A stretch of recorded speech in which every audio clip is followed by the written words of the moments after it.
persecution against the church in Jerusalem, and they were all scattered throughout the regions of Judea and Samaria, except the apostles. Devout men buried Stephen and made great lamentation over him. But Saul was ravaging the church, and entering house after house, he dragged off men and women and committed them to prison. Now those who were scattered went about preaching the word. Philip went down to the city of Samaria and proclaimed to them the Christ. The crowds with one accord paid attention to what was being said by Philip when they heard him and saw the signs that he did. For unclean spirits, crying out with a loud voice, came out of many who had them. Many who were paralyzed or lame were healed. So there was much joy in that city. And this is the word of the Lord. Thanks be to God.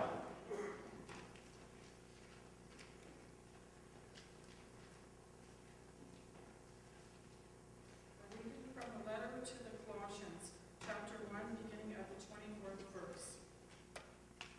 Now I rejoice in my sufferings for your sake, and in my flesh I am filling up what is lacking in Christ's afflictions for the sake of his body, that is, the church, of which I became a minister according to the stewardship from God that was given to me for you, to make the word of God fully known, the mystery hidden for ages and generations, but now revealed to his saints. To them God chose to make known how great among the Gentiles are the riches of the glory of this mystery, which is Christ in you, the hope of glory. Him we proclaim, warning everyone and teaching everyone with all wisdom, that we may present everyone mature in Christ.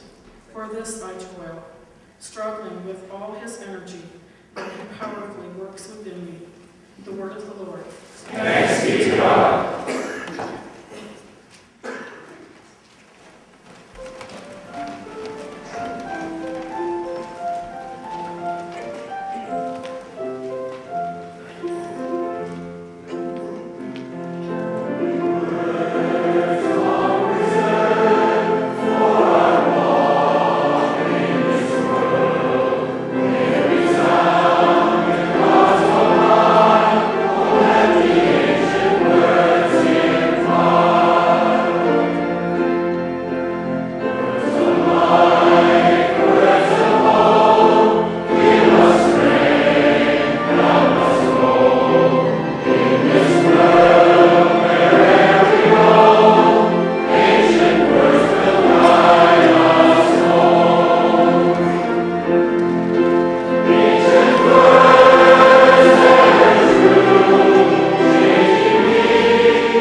We proclaim him, admonishing and teaching everyone with all wisdom, so that we may present everyone perfect in Christ. To this end, I labor, struggling with all his energy, which so powerfully work in me. Let's pray. Lord, open your word to us and open our hearts to your word. Lord, the meditation of my heart be pleasant to you, my Lord and my Savior. Amen.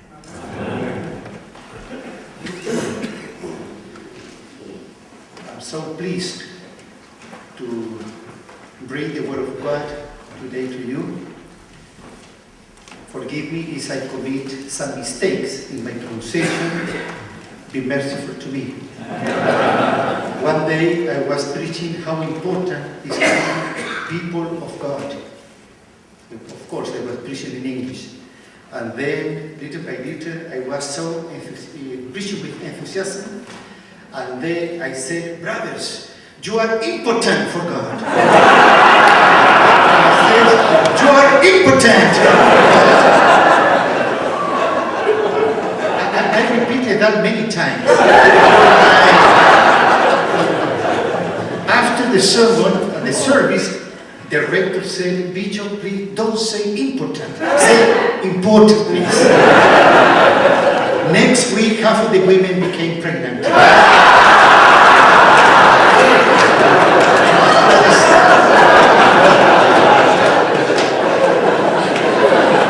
Tonight, I don't want to offend anyone in this church. Please receive greetings in the name of our Lord Jesus from Chile, my country where I was born, but also from my province, the southern cone of America.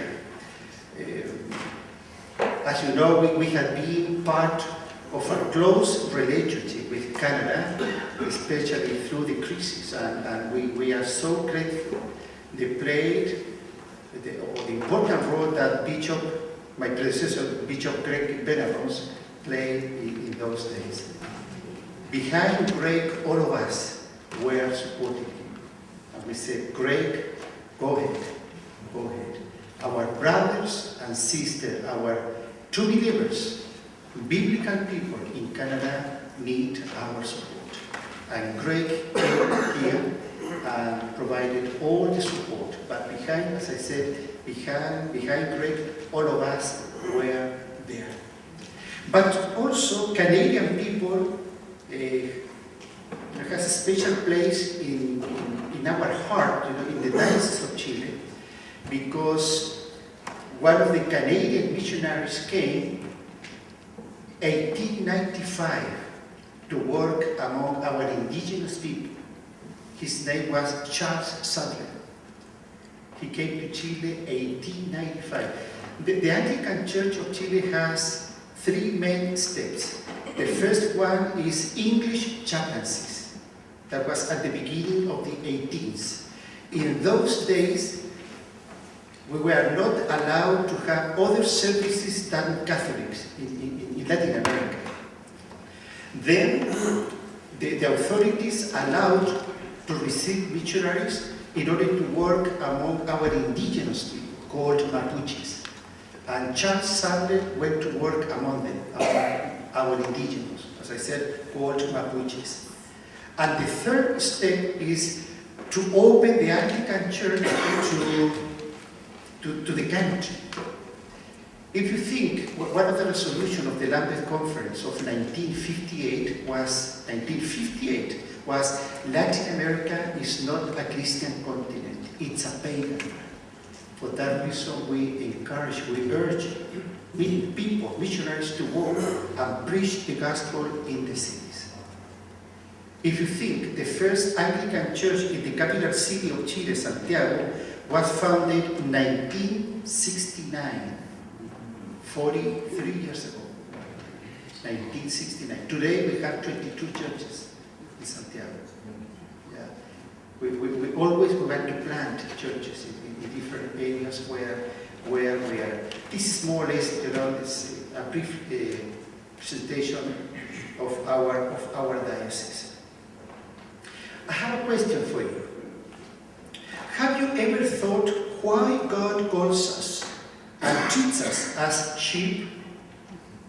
Have you ever thought about that? Why God sees us as sheep? The answer is very easy. We are sheep. We all are sheep. And sheep had two characteristics. The first one is an animal who suffers of lack of orientation. That's if you go to rural areas, you will see, the behavior of sheep and of terrible. And that's, the saying, lost sheep. It's very easy to get lost for them. But also, it's an animal who suffers of protection, lack of self-protection and defense. We are like that. It's very easy in life. It's very easy in our own ministries, in our families, to get lost. Even maybe for older priests. What were your dreams when you started your ministry? Where are you now? Are you lost? Or are you still in the right track for Jesus? I remember a man I met in my country who said, when I was young, I wanted to serve people. I wanted to serve the society. Now I am 60-year-old. He said, now I'm thinking about myself. I don't care about others because life has treated very badly. And he came to the church, but he had that attitude to his life. As I said, it's very easy to get lost in our life. And my meditation today, I want to live in that way, in order to have a kind of yellow light for our life. If we think about the book of Colossians, when Paul wrote that book, at the beginning of the book, Paul wrote to them giving praises because Paul was so happy knowing that they received the gospel with joy. They received the gospel with commitment. They were able to develop faith in the Lord, even in the middle of crisis. But also they developed love each other. The Colossian church was a loving church, taking care from each other. But also the Colossian church developed hope for the future, because always they had in mind that they will be together in heaven. But Paul also prayed for them in order that they can grow in the knowledge of God. Paul prayed in order that they, in everything they do, they can please God. They can bear fruit for God. They can be strengthened by God. But also Paul gave thanks to the Lord for them because they were very close to the Father and to His Son. And they wanted to be faithful to both. Lord our Father, but also our Lord Jesus. Now, when Paul approached to this chapter, at the end of chapter 1, Paul had some concern. At the beginning, as I said, he wrote, good work. You preach the gospel in the right way. But Paul's great concern was about false teaching around the community. False teachers came to the church, false teaching around the people. And that was his great concern, specifically in the chapter we read today. And for that reason, Paul said to them at the beginning, God has been chosen, or Paul, he has been chosen in order to reveal the secret plan of God for them. And the secret was quite easy for Paul when he wrote that. Christ lives in you. And this is your assurance that you will share in His glory. The secret that Paul spoke to them was Jesus. Now Jesus is revealed to you. For that reason, said Paul, we want to present them to God perfect, or the version you have is mature, in their relationship. And this is a key word to think tonight. Because if you understand that word perfect or mature in the way that Paul addressed the people, I think we can have a clear understanding of our mission and our work for the future. The Greek word for that is teleion. And teleion is in many places. And according, for example, when I read many different verses, 1 Corinthians 2:6, 14:20, Ephesians 4:13, Philippians 3:16, and Colossians 4:12, all of them, if we summarize what Paul is saying to the church, his great desire is that all Christians be mature spiritually. To be mature means that we have to be prepared in order to resist all kind of tests, temptation, teaching, or attack to the church or people. Maturity, according to those verses, means maturity is the opposite of a child attitude. A child is unstable, changes all the time. He's not prepared for healthy food or solid food. A mature person is the one who has wisdom from God in order to discern good and bad. But also is a person who is mature in his thinking manner. He looks like Jesus in faith and knowledge of God. A mature person is the one who is able to follow rules, but also is one who is firm and stable. A mature person is a person who has good judgment, prudence, and good sense. A mature person, he or she knows who really is in character, thinking, behavior, and know the rest of the people. This is, I think, the most important characteristic for a mature person. I know who I am. I know my strength and my weaknesses. I know where my strong points are and where my weak points are. And then I can behave myself. A mature person is the one who is able to say no when he has to say no, and yes when he has to say yes. In my case, I'm still struggling with that, because many times I say yes when I want to say no. I'm still in the process of being a mature person, and I think all of us normally we suffer in that way. And that's Paul's meaning, you know, a person who wants to present, when Paul prayed, in order that we can present to the Lord a mature person. I see for that reason, Paul said, for that reason I work hard.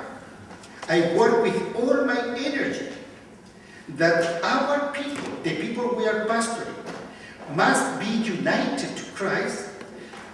And in that meaning, to be Christian means that in all things we have to be united to Christ in his death and resurrection, and be free from the power of our sinful nature. With this unity, we have the same divine nature of Christ. You know, when you present or when you work with an ordinary Christian in your church, our goal should be to work with him or with her in order that he or she can be like Christ, united to Christ. Then become mature in order that he or she can resist different aspects of life, temptation, attacks, etc. That is our work as pastors as leader and as church. For that reason, Paul wrote that. As I said, Paul had concern about his brothers and sisters at the Colossian church. False teaching. False teaching. For that reason, Paul said, I want to work hard in order to present them mature to Christ or in Christ. What about us? We are facing the same kind of problem. In our midst, we have false teaching. You have suffered because of that. I really believe that the Episcopal Church of the United States and how do you say, the Church of Canada? Anglican Church of Canada has a false teaching, a false gospel. It's a different gospel we have. For that reason, those teachings are surrounding us there. What can we do? This morning, I mentioned to you one aspect. When we think about our mission, I will repeat it. In the Diocese of Chile, our mission statement says, the Anglican Church of Chile exists in order to glorify God. While we wait for the second coming of Jesus, we want to proclaim the gospel, we want to do discipleship, and third, we want to serve our society. This is our goal. For that reason, we work for Jesus. But one of our temptations is to go to another way, to be distracted from things. In our case, as I said this morning, as leader, it's very easy to work on institution, to be busy for the institution. We need the institution, but when 90% or 95% of our work is done, I think we have to reflect on that. And we have to do an adjustment for that. When we work for institution, we produce church people, but not God's people. But if we work for the gospel, for mission, for the proclamation of the gospel, we will produce people of God, men and women of God. But now, this is one aspect. Another aspect, in order to get lost, is when we don't care and when we don't put attention about what's going on in people's belief today. And I think that postmodernity is affecting our people. And postmodernity is producing lukewarm people. Our churches, here in Canada, I'm sure, but same thing in Chile, we have many people seated in our pews with a lukewarm attitude because they have been affected by postmodernity. Let me remind you a little bit about postmodernity, and I summarize that in 4 P. The first P is physical image. Postmodernity leads people in order to worship our bodies. Our physical image is so important for us that we are willing to spend the money we don't have in order to look great.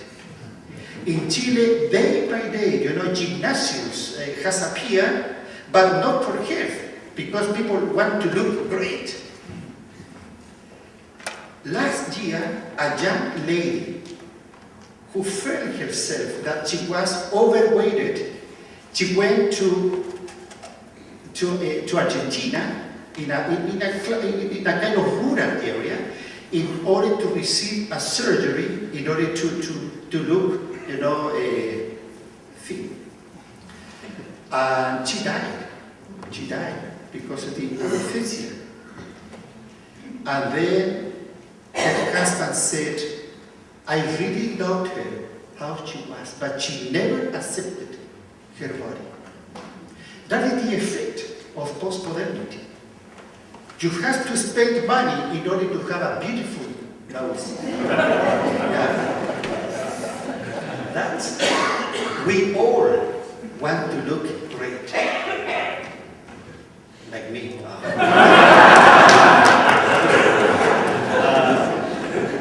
The second P, pleasure. Pleasure. There is a worship to hedonism. Comfort. Look for comfort. You have an ordinary member of the church, Jim Packer. Oh, Jim Packer, a beloved brother. He wrote a book, maybe you have read it, Hot Tub Christianity. Hot Tub Christianity. And what Jim Packer said in that book, people are looking for pleasure in the church. They are looking for a show. I'm coming to the church because I want to receive a show. I want to be seated, be in comfort. I don't want to hear about mission, about sacrifice for Jesus. I want to hear good words, nice thoughts in the church. I don't want to commit myself to the Lord. Please, no. This is for the pastor, not for me. I'm so tired. I'm working so hard. I don't want to work for the Lord. But I'm willing to give some money. Yeah, I can help you. But in my heart, I don't have commitment because I am looking for pleasure in the church. The third P, the first P is physical image. The second is pleasure. The third is possessions. Worship to materialism. To have money, to have goods is not bad. But when my security is around the money, around the goods I have, that is the problem. Because finally, I don't put my security in Jesus, in the Lord.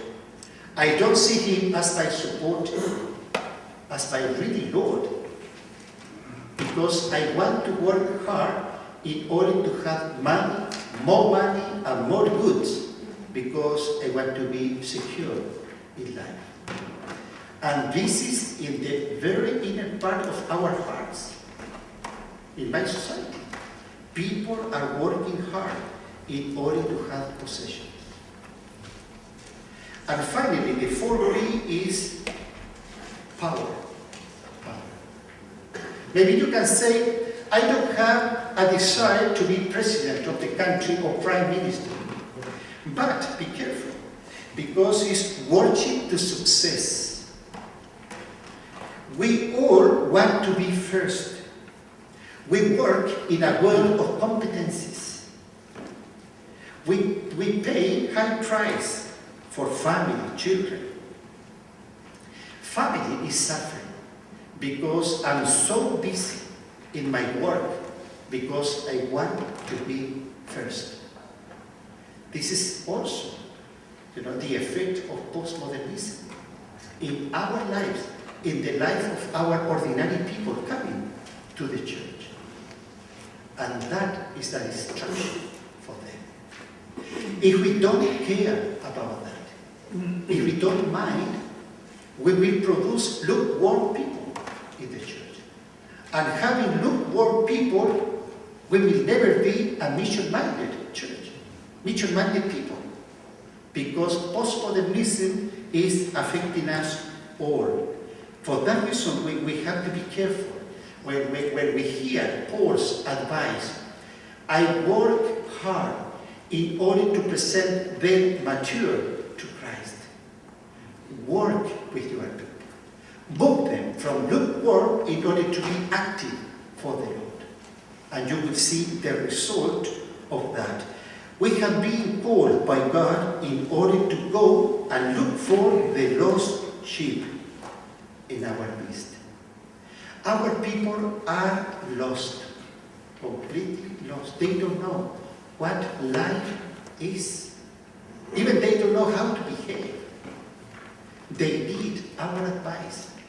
They need our knowledge. They need the Word of God at the end in order that they can put in the right place, their life. One man in my church said one day, "My problem started when I met Jesus." And the reason was because he was always living his life according to his own understanding or according to his own wisdom.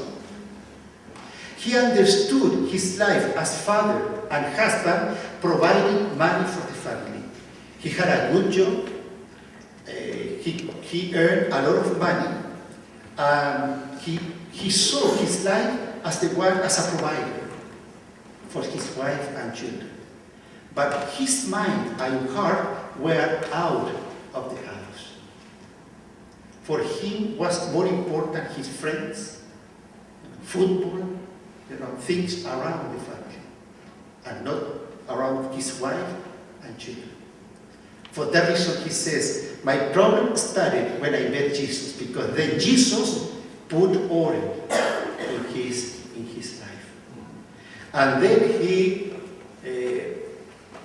came to the church for confirmation. And in his testimony he said that before Christ, my life was in a complete disorder. Now with Christ, my life is in order.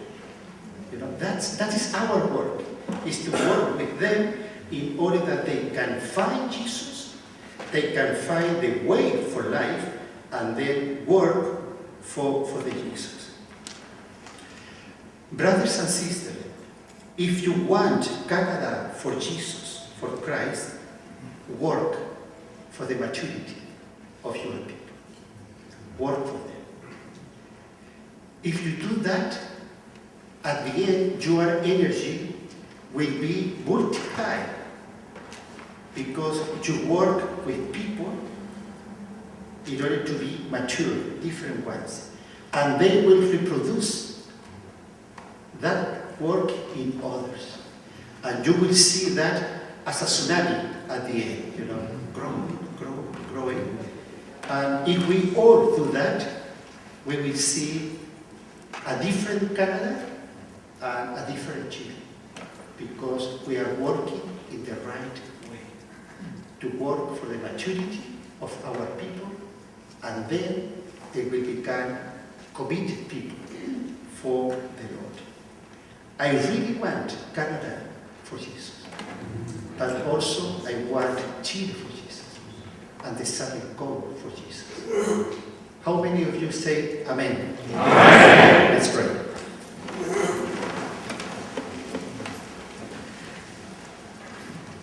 Our Lord, thank you for this word today. Help us first to work in our own lives in order that we can be mature for you. But also, Lord, help us to lead our people to maturity in Christ. Give us wisdom, knowledge, and energy to do that. In Jesus' name. Amen. I will close each section with the words, "Father, hear our prayer." I would ask you to respond with, "Through Jesus Christ, our Lord." Almighty God, your Son, Jesus Christ, has promised that you will hear us when we ask in faith. Receive these prayers that we offer. We pray for all Christians in our countries. We pray for the Anglican Church of North America and Archbishop Duncan. We pray for ANiC, our diocese, and our bishops, Don, Charlie, Trevor, Stephen, Ron, and Malcolm. We pray for the province of the Southern Congo and for Archbishop Zavala. We pray for all Christians in other countries, especially where there is suffering, danger, and persecution, and for those sent out as missionaries. Lord, strengthen your people for their witness and work in the world. Fill your ministers with your Spirit, that they may faithfully preach the gospel and administer your holy sacraments. Unite in the truth all who confess your name, that we may live together in love and proclaim your glory in all the world. Father, hear our prayer. Through Jesus Christ our Lord. We pray for the peoples of the world and their leaders, our rulers, especially our Queen, our Prime Minister Stephen Harper, and President Obama of the United States. We grant that they may trust in you and seek your honor and glory rather than their own. We pray for the police and those who administer our laws, all men and women in their daily work. Give wisdom to those in authority in every land, especially those countries currently in crisis. We think tonight of Korea, Egypt, Syria, Iran, Pakistan, and especially for those in the city of Boston. Give to all peoples a desire for righteousness and peace, and the will to work together in trust, to seek the common good, to share with justice the resources of this earth. Father, hear our prayer. Through Jesus Christ our Lord. We pray for one another, our local communities, those caring for people in need, those who teach in schools. We commend to your keeping, Father, ourselves and one another, our families, our neighbors, our friends. Enable us by your Spirit to live in love for one another and for you. Father, hear our prayer. Through Jesus Christ our Lord. We pray for those who suffer, the sick, the poor, the depressed, the lonely, the unloved, the persecuted, the unemployed, those who grieve, and those who care for them. Comfort and heal, merciful Father, all who are in sorrow, need, sickness, or any other trouble. Give them a firm trust in your goodness. Help those who minister to them, and bring us all into the joy of your salvation. Father, hear our prayer. Through Jesus Christ our Lord. We give thanks for the life and witness of those who have died trusting in Christ. We praise you, Lord God, for your faithful servants in every age, and ask that we may share with them Christ's resurrection glory through his death and rising again for our salvation. Father, hear our prayer. Through Jesus Christ our Lord. Almighty God, we want to engage our assembly with eyes that are fixed firmly on our great high priest, and with hearts that are unfeignedly thankful for his perfect life and ultimate sacrifice on our behalf.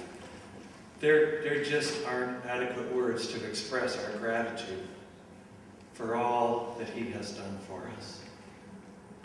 We look to Jesus to guide and direct us throughout our time together, that we may please you in our worship, our prayers, and any decisions that are made concerning the future. We do not want to miss you on even the smallest detail. Through Jesus Christ our Lord, who lives and reigns with you and the Holy Spirit. Amen. Amen. Amen.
understanding, keep your hearts and minds in the knowledge and love of God and of his Son, Jesus Christ our Lord.